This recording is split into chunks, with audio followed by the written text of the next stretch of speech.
रोग विशेषज्ञ विदुषी अपाला का वर्णन मिलता है। सुश्रुत की शल्य चिकित्सा, चरक के सिद्धांत और पतंजलि के अष्टांग योग की प्रासंगिकता हैरान करने वाली है। विश्वविद्यालयों का प्रचलन भारत में 2000 वर्ष से भी पहले से था। तक्षशिला, नालंदा और विक्रमशिला जैसे अनेक विश्वविद्यालयों को पूरे विश्व में ख्याति प्राप्त थी।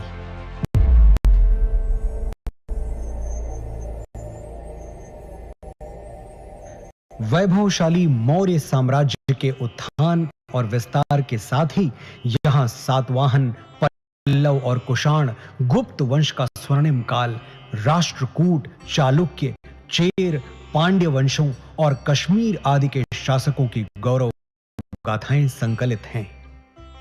सोने की चिड़िया भारत का वैभवशाली गुप्त वंश हो या दक्षिण भारत के चोल, चेर, पांड्य वंश, सभी के व्यापारिक संबंध पश्चिम में मिस्र, ग्रीस और रोम तक फैले थे।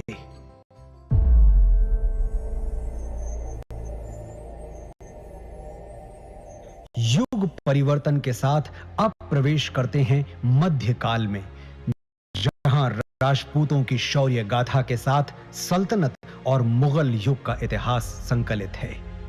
चौहान, प्रतिहार, परमार, सोलंकी, सिसोदिया और राजपूत राजाओं की केवल शौर्य गाथाएं ही प्रसिद्ध नहीं थी, बल्कि उनके संरक्षण में कला, शिल्प, संस्कृति का भी अभूतपूर्व विकास हुआ।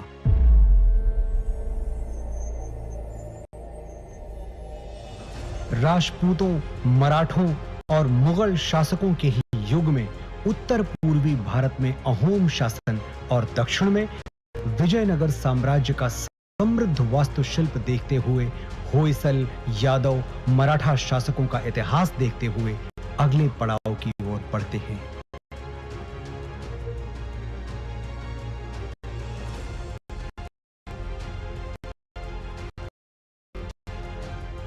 बढ़ते हैं परिवर्तन के उस दौर की ओर जब ईस्ट इंडिया कंपनी को भारत में व्यापार की अनुमति मिली।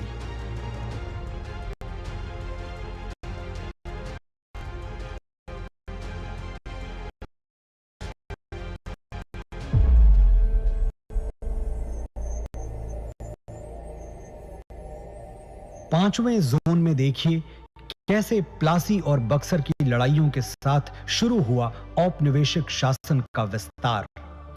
1760 से ही देश के सन्यासियों और फकीरों ने ब्रिटिश ईस्ट इंडिया कंपनी से आजादी पाने के लिए ऐसा मोर्चा संभाला जिसे कंपनी 40 साल तक दबा नहीं सकी। और 1857 के प्रथम स्वतंत्रता संग्राम के बाद हर वर्ग के लोग अपने अपने ढंग से आजादी की लड़ाई में आहुति देने उतर पड़े। लगभग 2 शताब्दी लंबे भारत के स्वाधीनता संग्राम की गाथाएं यहां संकलित हैं।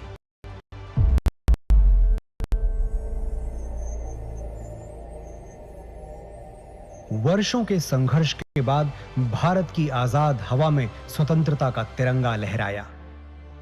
सच है कि स्वतंत्र भारत के आगे अनेक आर्थिक, सामाजिक चुनौतियां थीं।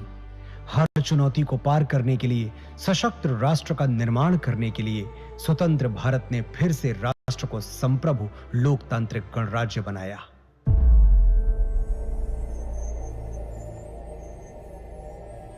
विज्ञान और प्रौद्योगिकी में आधुनिक भारत नई ऊंचाइयां छू रहा है।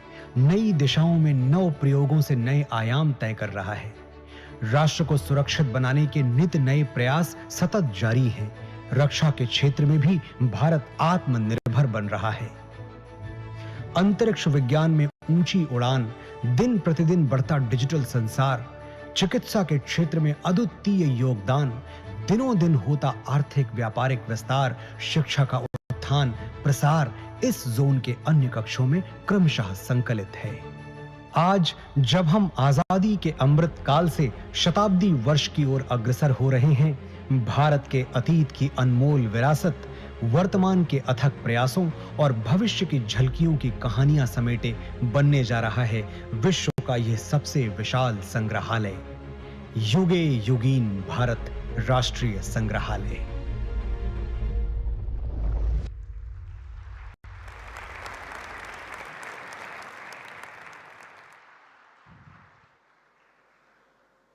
May I now request the Honorable Prime Minister of India, Shri Narendra Modi ji, to please address the august gathering.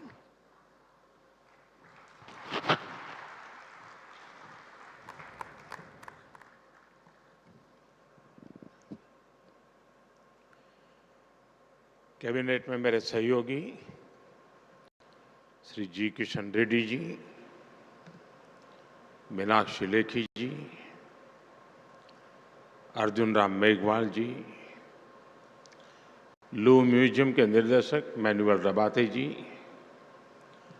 दुनिया के अलग अलग देशों से आए अतिथिगण, अन्य महानुभाव, देवी और सज्जनों, आप सभी को इंटरनेशनल म्यूजियम डे की बहुत बहुत शुभकामनाएं।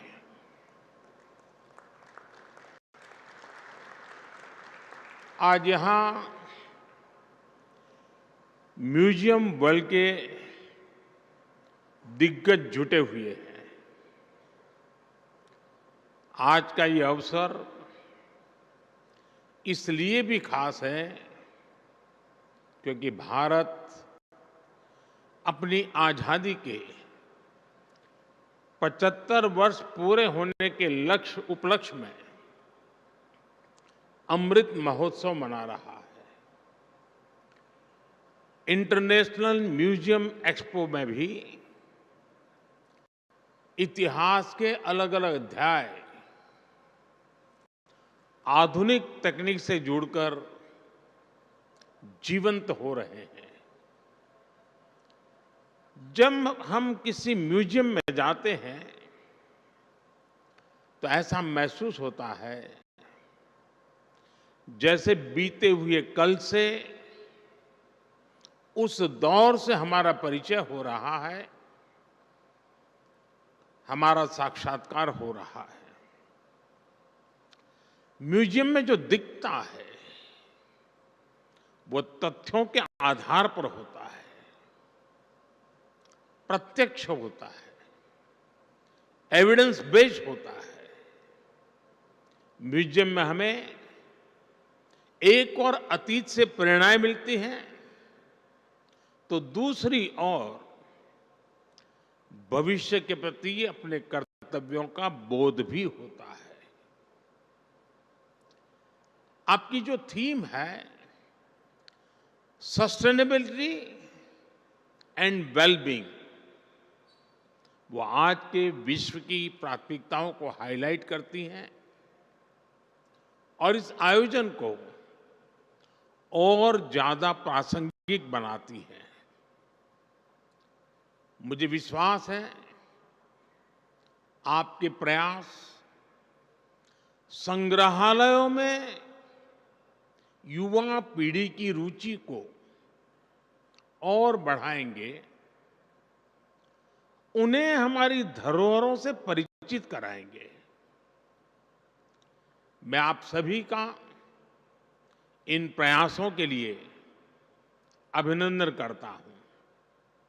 यहां आने से पहले मुझे कुछ पल म्यूजियम में बताने का अवसर मिला।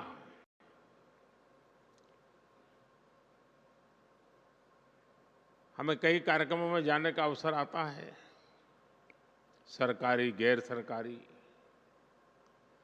लेकिन मैं कह सकता हूं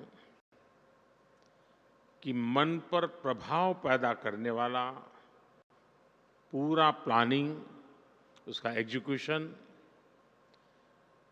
और सरकार भी इस ऊंचाई के काम कर सकती है जिसके लिए बहुत गर्व होता है, वैसी व्यवस्था। और मैं मानता हूं कि आज का ये अवसर भारत के म्यूजियम की दुनिया में एक बहुत बड़ा टर्निंग पॉइंट लेकर के आएगा, ऐसा मेरा पक्का विश्वास है। साथियों, गुलामी के सैकड़ों वर्षों के लंबे कालखंड ने भारत का एक नुकसान ये भी किया कि हमारी लिखित अलिखित बहुत सारी धरोहर नष्ट कर दी गई। कितनी ही पांडुलिपियां, कितने ही पुस्तकालय गुलामी के कालखंड में जला दिए गए, तबाह कर दिए गए। ये सिर्फ भारत का नुकसान नहीं हुआ है, ये पूरी दुनिया का, पूरी मानव जात का नुकसान हुआ है। दुर्भाग्य से आजादी के बाद अपनी धरोहरों को संरक्षित करने के जो प्रयास होने चाहिए थे, वो उतने हो नहीं पाए। लोगों में धरोहरों के प्रति जागरूकता की कमी ने इस क्षति को और ज्यादा बढ़ा दिया और इसलिए आजादी के अमृतकाल में भारत ने जिन पंच प्राणों की घोषणा की है, उनमें प्रमुख है अपनी विरासत पर गर्व। अमृत महोत्सव में हम भारत की धरोहरों को संरक्षित करने के साथ ही नया कल्चरल इंफ्रास्ट्रक्चर भी बना रहे हैं। देश के इन प्रयासों में स्वतंत्रता संग्राम का इतिहास भी है और हजारों वर्षों की सांस्कृतिक विरासत भी है। मुझे बताया गया है कि आपने इस आयोजन में लोकल और रूरल म्यूजियम पर विशेष महत्व दिया है। भारत सरकार भी लोकल और रूरल म्यूजियम को संरक्षित करने के लिए एक विशेष अभियान चला रही है। हमारे हर राज्य, हर क्षेत्र और हर समाज के इतिहास को संरक्षित करने के प्रयास किए जा रहे हैं। हम स्वाधीनता संग्राम में अपनी ट्राइबल कम्युनिटी के योगदान को अमर बनाने के लिए 10 विशेष म्यूजियम्स भी बना रहे हैं। मैं समझता हूं कि पूरे विश्व में एक ऐसी अनूठी पहल है जिसमें ट्राइबल डाइवर्सिटी की इतनी व्यापक झलक दिखने वाली है। नमक सत्याग्रह के दौरान महात्मा गांधी जिस पथ पर चले थे, उस दांडी पथ को भी संरक्षित किया गया है। जिस स्थान पर गांधी जी ने नमक कानून तोड़ा था, वहां आज एक भव्य मेमोरियल बना हुआ है। आज देश और दुनिया से लोग दांडी कुटीर देखने गांधीनगर आते हैं। हमारे संविधान के मुख्य शिल्पी बाबा साहब आंबेडकर का जहां महापरिनिर्वाण हुआ, वो स्थान दशकों से बदहाल था। हमारी सरकार ने इस स्थान को दिल्ली में 5 अलीपुर रोड को नेशनल मेमोरियल में परिवर्तित किया है। बाबा साहब के जीवन से जुड़े पंचतीर्थ, महू में जहां उनका जन्म हुआ, लंदन में जहां वो रहे, नागपुर में जहां उन्होंने दीक्षा ली, मुंबई की चैत्य भूमि जहां उनकी समाधि है, ऐसे स्थानों का भी विकास किया जा रहा है। भारत की 580 से ज्यादा रियासतों को जोड़ने वाले सरदार साहब की गगनचुंबी प्रतिमा स्टैच्यू ऑफ यूनिटी आज देश का गौरव बनी हुई है। स्टैच्यू ऑफ यूनिटी के भीतर भी एक म्यूजियम बना हुआ है। चाहे पंजाब में जलियांवाला बाग हो, गुजरात में गोविंद गुरु जी का स्मारक हो, यूपी के वाराणसी में मान महल म्यूजियम हो, गोवा में म्यूजियम ऑफ क्रिश्चियन आर्ट हो, ऐसे अनेक स्थानों को संरक्षित किया गया है। म्यूजियम से जुड़ा एक और अनूठा प्रयास भारत में हुआ है। हमने राजधानी दिल्ली में देश के सभी पूर्व प्रधानमंत्रियों की यात्रा और योगदान को समर्पित पीएम म्यूजियम बनाया है। आज पूरे देश से लोग आकर पीएम म्यूजियम में आजादी के बाद की भारत की विकास यात्रा के साक्षी बन रहे हैं। मैं यहां आए अपने अतिथियों से विशेष आग्रह करूंगा कि एक बार इस म्यूजियम को भी अवश्य देखें। साथियों, जब कोई देश अपनी विरासत को सहेजना शुरू कर देता है तो उसका एक और पक्ष उभर कर सामने आता है। ये पक्ष है दूसरे देशों के साथ संबंधों में आत्मीयता। जैसे कि भगवान बुद्ध के महापरिनिर्वाण के बाद भारत ने उनके पवित्र अवशेषों को पीढ़ी दर पीढ़ी संरक्षित किया है और आज वो पवित्र अवशेष भारत ही नहीं, दुनिया के करोड़ों बौद्ध अनुयायियों को एक साथ जोड़ रहे हैं।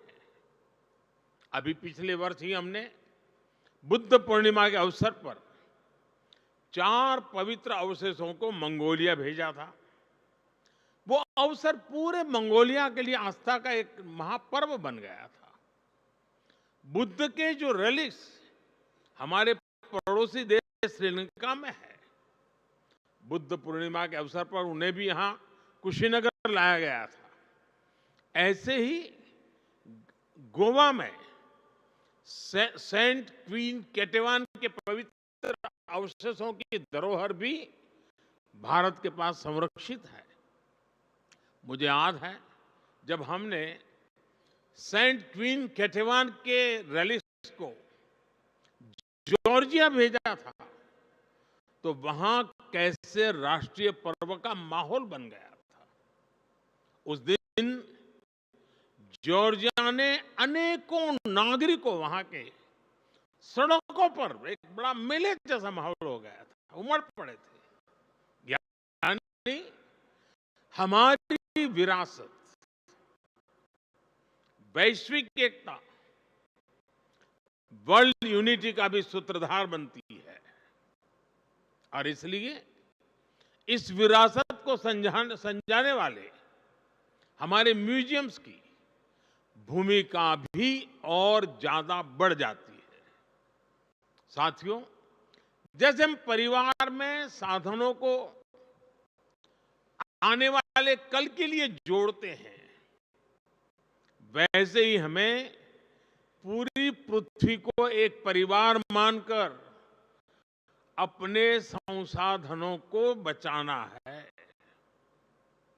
मेरा सुझाव है कि हमारे म्यूजियम्स इन वैश्विक प्रयासों में एक्टिव पार्टिसिपेंट्स बने। हमारी धरती ने बीती सदियों में कई प्राकृतिक आपदाएं झेली है। इनकी स्मृतियां और निशानियां आज भी मौजूद है। हमें ज्यादा से ज्यादा म्यूजियम इन निशानियों की, इनसे जुड़ी तस्वीरों की गैलरी की दिशा में सोचना चाहिए। हम अलग अलग समय में धरती की बदलती तस्वीर का चित्रण भी कर सकते हैं। इससे आने वाले समय में लोगों में पर्यावरण के प्रति जागरूकता बढ़ेगी। मुझे बताया गया है कि इस एक्सपो में गैस्ट्रोनोमिक एक्सपीरियंस के लिए भी स्पेस बनाया गया है। यहां आयुर्वेद और मिलेट्स, श्री अन्न पर आधारित व्यंजनों का अनुभव भी लोगों को मिलेगा। भारत के प्रयासों से आयुर्वेद और मिलेट्स, श्री अन्न दोनों ही इन दिनों एक ग्लोबल मूवमेंट बन चुके हैं। हम श्री अन्न और अलग-अलग वनस्पतियों के हजारों वर्ष की यात्रा के आधार पर भी नए म्यूजियम बना सकते हैं। इस तरह के प्रयास इस नॉलेज सिस्टम को आने वाली पीढ़ियों तक पहुंचाएंगे और उन्हें अमर बनाएंगे। साथियों, इन सभी प्रयासों में हमें सफलता तभी मिलेगी जब हम ऐतिहासिक वस्तुओं के संरक्षण को देश का स्वभाव बनाएं। अब सवाल ये कि अपनी धरोहरों का संरक्षण देश के सामान्य नागरिक को स्वभाव बनेगा कैसे? मैं एक छोटा सा उदाहरण देता हूं। क्यों न भारत में हर परिवार अपने घर में अपना एक पारिवारिक संग्रहालय बनाए, घर के ही लोगों के विषय में अपने ही परिवार की जानकारियां। इसमें घर के बुजुर्गों की पुरानी और कुछ खास चीजें रखी जा सकती हैं। आज आप जो एक पेपर लिखते हैं वो आपको सामान्य लगता है, लेकिन आपकी लेखनी में वही कागज का टुकड़ा 3-4 पीढ़ी के बाद एक इमोशनल प्रॉपर्टी बन जाएगा। ऐसे ही हमारे स्कूलों को भी, हमारे भिन्न भिन्न संस्थानों और संगठनों को भी अपने अपने म्यूजियम जरूर बनाने चाहिए। देखिएगा, इससे कितनी बड़ी और ऐतिहासिक पूंजी भविष्य के लिए तैयार होगी। जो देश के विभिन्न शहर हैं, वो भी अपने यहां सिटी म्यूजियम जैसे प्रकल्पों को आधुनिक स्वरूप में तैयार कर सकते हैं। इसमें उन शहरों से जुड़ी ऐतिहासिक वस्तुएं रख सकते हैं। विभिन्न पंथों में जो रिकॉर्ड रखने की पुरानी परंपरा हम देखते हैं, वो भी हमें इस दिशा में काफी मदद करेगी। साथियों, मुझे खुशी है कि म्यूजियम आज युवाओं के लिए सिर्फ एक विजिटिंग प्लेस ही नहीं, बल्कि एक कैरियर ऑप्शन भी बन रहे हैं। लेकिन मैं चाहूंगा कि हम अपने युवाओं को केवल म्यूजियम वर्कर्स की दृष्टि से ना देखें। हिस्ट्री और आर्किटेक्चर जैसे विषयों से जुड़े ये युवा ग्लोबल कल्चरल एक्सचेंज के मीडियम बन सकते हैं। ये युवा दूसरे देशों में जा सकते हैं, वहां के युवाओं से दुनिया के अलग कल्चर के बारे में सीख सकते हैं, भारत के कल्चर के बारे में उन्हें बता सकते हैं। इनका अनुभव और अतीत से जुड़ाव अपने देश की विरासत के संरक्षण के लिए बहुत ही प्रभावी सिद्ध होगा। साथियों, आज जब हम साझी विरासत की बात कर रहे हैं, तो मैं एक साझी चुनौती का भी जिक्र करना चाहता हूं। ये चुनौती है कलाकृतियों की तस्करी और एप्रोप्रिएशन।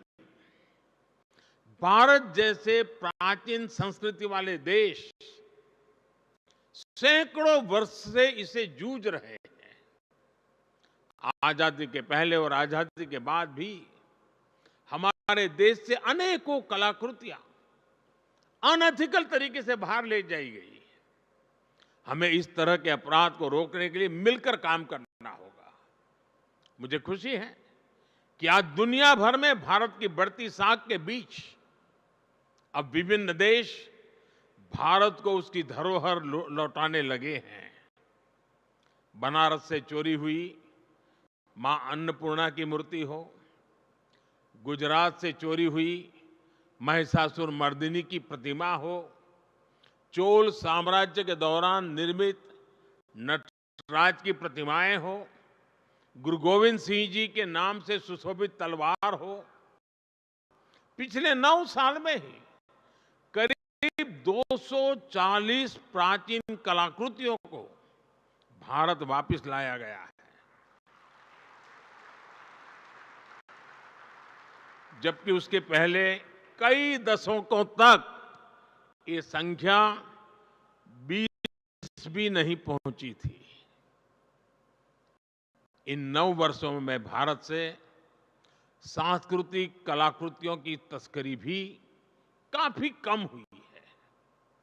मेरा दुनिया भर के कला पारखियों से आग्रह है, विशेषकर म्यूजियम से जुड़े लोगों से अपील है कि इस क्षेत्र में सहयोग को और बढ़ाएं।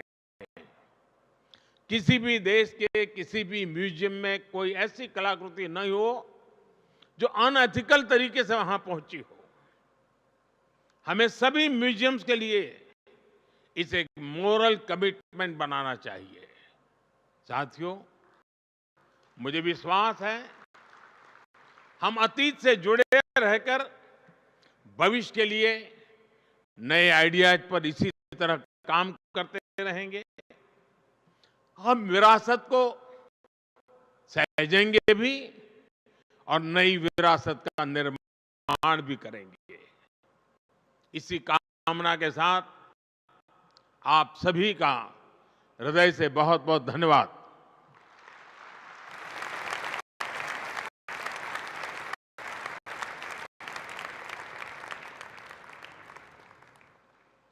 Thank you very much, Honorable Prime Minister, sir. Ladies and gentlemen, we've come to the close of the inaugural session now, and I request you all to please remain in your place.